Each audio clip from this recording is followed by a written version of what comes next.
Hey guys, what's up? This is Pants Dragon, and today we'll be doing the top 5 best AD carries for patch 5.13. And in the recent patch, Kalista took a nerf to her AD ratio on her basic attacks, and I do feel like the tier list should be shifted a little bit just in terms of a different perspective, in which I'd say more oriented for AD carry mains. Anyways, with all that being said, let's get started.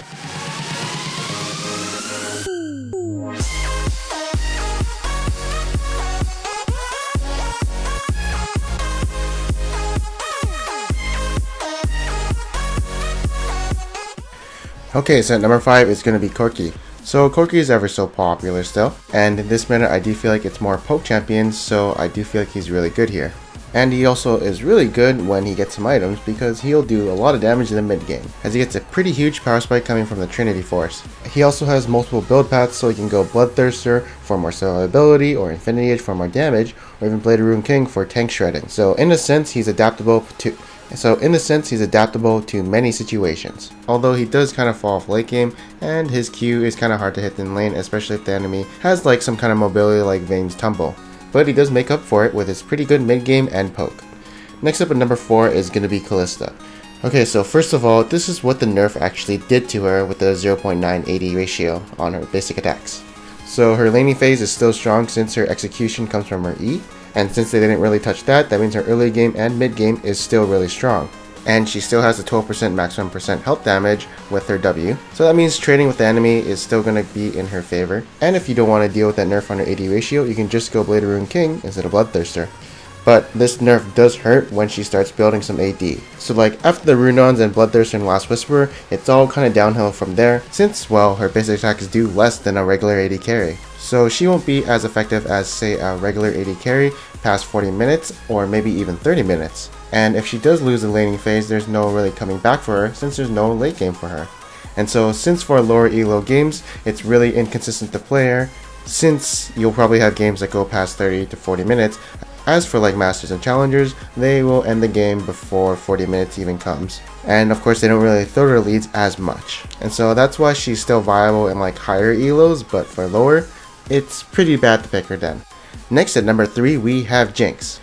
And my boy Paquito is going to tell you guys a few things on why I feel Jinx deserves a number 3 spot. Thank you so much. I'm very excited to be here talking about Jinx with you guys. So obviously you know a while ago she got a nerf to her minigun, which now makes her scale off levels instead of putting points into her Q. So obviously this does hurt her laning phase and she's very weak early on. However, this does not hurt her mid and late game because most of the time she should be using her rockets. Overall, her kit is amazing, having an AoE global ult, having a snare, a slow, and an AoE auto attack is amazing, and it helps greatly in teamfights being able to deal damage to multiple enemies at one time. I would also like to mention her passive is amazing and pretty OP if you ask me. When I think of Jinx's passive, I also kind of think of Katarina's passive, in that whenever you get resets, you're able to kill the entire enemy team. Just don't let either one get any kills or assists. And every time I hit W, I can't get over how far it went. I can hit someone at Dragon from bot lane with that thing. And the damage is not too bad. And obviously you have to mention the fact that she doesn't really have any escapes other than her E, if you can call that an escape, and is very vulnerable to assassins in lockdown. However, lucky for us, this isn't an assassin meta and it's a tanky meta. Except Gragas, he's an assassin.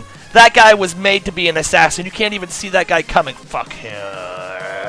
But hopefully the fat guys on your team can actually peel for you. Unless it's solo queue and they're probably dry humping somewhere in a bush watching you die. Basically, Jinx is a fantastic choice for AD carry, and you should have a blast showing off with all your friends. Alright, big thanks to my boy Burrito. Now let's go on to a better champ, which is going to be Vayne. Either this girl is super popular now and super fun in the lane, and I see a lot of people playing her, and when I say this, even the non-AD carry mains are playing her for some reason, or she's just really good right now. Either way, if you're an AD carry main and you have really good mechanics, you can easily carry teamfights as long as you don't get CC'd or tumble forward in teamfights and like, you know, initiate with Vayne. And I actually do that a lot when I'm jungle Vayne, so I should probably stop doing that and getting myself killed. But you guys know what I mean. If you can QSS the CC that might kill you, tumble and use a stealth to get away and kite enemies efficiently, and outplay people with your condemn, then obviously you can easily carry these teamfights, right? And even for these average players who play Vayne, I feel like they're still like doing their job and being like an AD carry, so I feel like she's a bit over the top in my opinion. Although she does have some cons, like for instance, she doesn't really have any poke. It's kind of hard for her to siege because she can get caught out by like CC from the enemy and initiating. And there are those people who think they're hot shit and can play Vayne at a really good level, like me. But start feeding and going like 0 and 3 in lane. But lucky for them, Vayne has a lot of AD steroids and true damage coming from her W, and just scales super well into the late game. Oh, and biggest thing why she's really good right now is because her lane bullies, Caitlyn and Graves, aren't really meta right now. So her laning phase isn't as difficult as it was before. And back at number 1 is gonna be Sivir. And I wonder why. Maybe it's because her R gives a lot of movement speed, and you know, that's a big stat to give to your team, your whole team, and so you have a lot of utility in Sivir's kit. Even if you fit 0 and 3 in lane, you're still going to be useful. Wave clear is also useful later if she's behind and can stall out the game, and her late game is extremely good, because she has probably one of the best defensive tools an AD carry can have, which is the spell shield. And yeah, she's just really good right now. She counters those poke comps by rushing down them and just straight up killing them with her team. Next up, we're going to do some honorable mentions, and first up is going to be Draven. And I've said this many times before, a lot of damage and very snowbally. Next up is going to be Graves, and you know, nerfs to its Q, blah blah blah, not as good.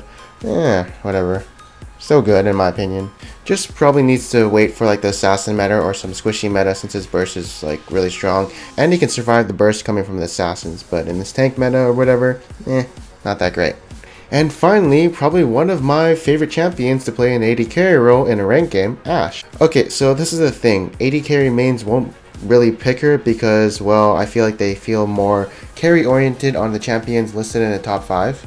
And as for my personal opinion on her, like, she's still going to be my number 1, but that's because I won't perform as well as other AD carries in my elo, and so my plan is just to survive the laning phase and be a utility bitch mid game. Also, she's really easy to use. Hey guys, so thank you guys for watching this video. I hope you guys enjoyed it. Big shout out to Paquito for helping me out with this video. Check out his channel right over there. He's my boy and he's a pretty good guy. So yeah, check him out. And if you want to check out the mid lane tiers, check it out right there too. I'm saying that word too much. Anyways, thanks guys for watching this video, and subscribe if you want to have some fun.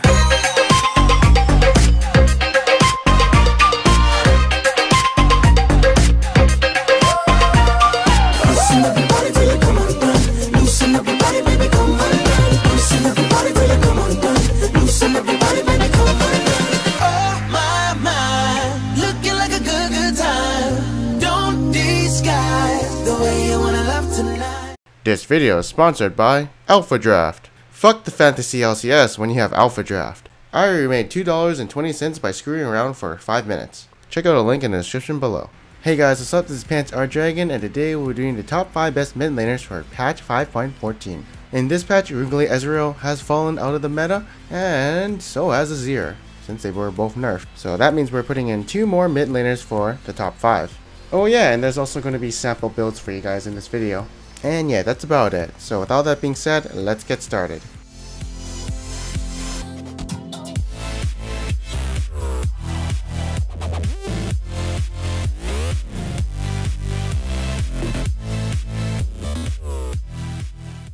Alright, so first up is gonna be Orianna. So Orianna has been, you know, a bit non-existent for a while now, fairly unpopular, but it seems like she's being picked up again by many mids today.